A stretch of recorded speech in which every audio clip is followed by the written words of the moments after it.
You thought All-Star Batman was bad? Hold your horses, cause I may have found a book that is worse. I read Batmanfortunateson, which is written by Jones, Vasquez, and Ha, which is exactly what I thought of this book. Ha! It was so bad it was funny. The story is about Isaac Crow. He is a drug-addicted musician who hallucinates and sees the god of rock. His music video is about to premiere, so to sabotage it, he blows up a cable company. Robin likes listening to his music while he trains in the Batcave. But Batman is not a fan and he sees Isaac as a bad influence. On the way to the crime scene, Batman opens up and says that he despises punk and rock music because his father forbade him from listening to it on the night of his murder. Once they found Isaac, he was at the mall with a bunch of his fans who were worshipping him. Isaac wanted the store clerk to give away his album for free and obviously he refused, and this is when the dynamic duo arrived and Isaac's girlfriend beat Robin. Isaac and his fans escape and they make their way to a museum where they free the body of whoever he sees as a god because they want to worship the guy even more. While doing this, the fans get attacked by a shooter with a gun, but they don't really know who's shooting. Although Isaac is pretty obviously not the guy with the gun, Batman still decides to kick him in his face and say, "Twist and shout, Mr. Crow." Although Isaac is innocent in this case, Batman still will not admit that he's being framed. Instead, he just says, doesn't matter whether others are manipulating his insanity or his insanity is manipulating others. Robin tries to defend Isaac, but Batman is convinced Isaac is insane because he plays rock music. To prove rock music makes people mad, Batman takes Robin to Arkham Asylum. There is a music producer who produced rock music and he's mentally ill. Robin is quite literally like, yo, Batman, that's a confirmation bias. You just believe something, so you're looking for evidence that confirms your belief. But Batman is still like, sure, yes, but actually no, because I once met a bass player named Sid Vicious or something, and he played rock music and he also killed his girlfriend.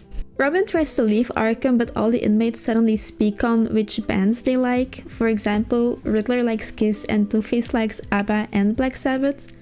Batman suggests that this is proof that rock music leads to madness. Eventually, Isaac doesn't cooperate with the police and instead he starts playing guitar and then the police shoot him and he dies. One of his fans, who is dressed like Sid Vicious, asks if he's dead and Batman replies with, "Dead, like you should be," and he just starts beating this guy up.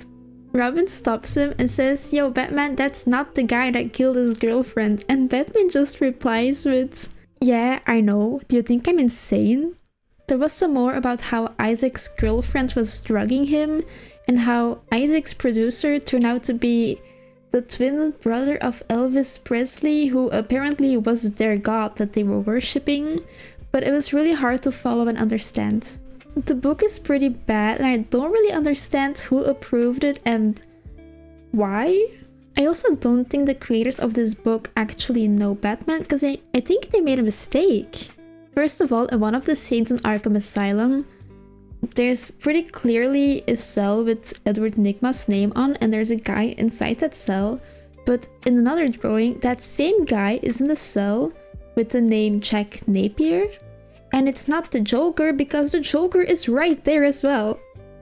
Not only that, but the complete story takes place during the day, which is fine, but Batman and Robin are dressed pretty goofy. Their costumes are not fear-inducing at all. They're basically like the policemen but in Halloween costumes. I'm pretty okay with the artwork in the book, it's just that some of the pages were filled with lyrics that seemed unnecessary.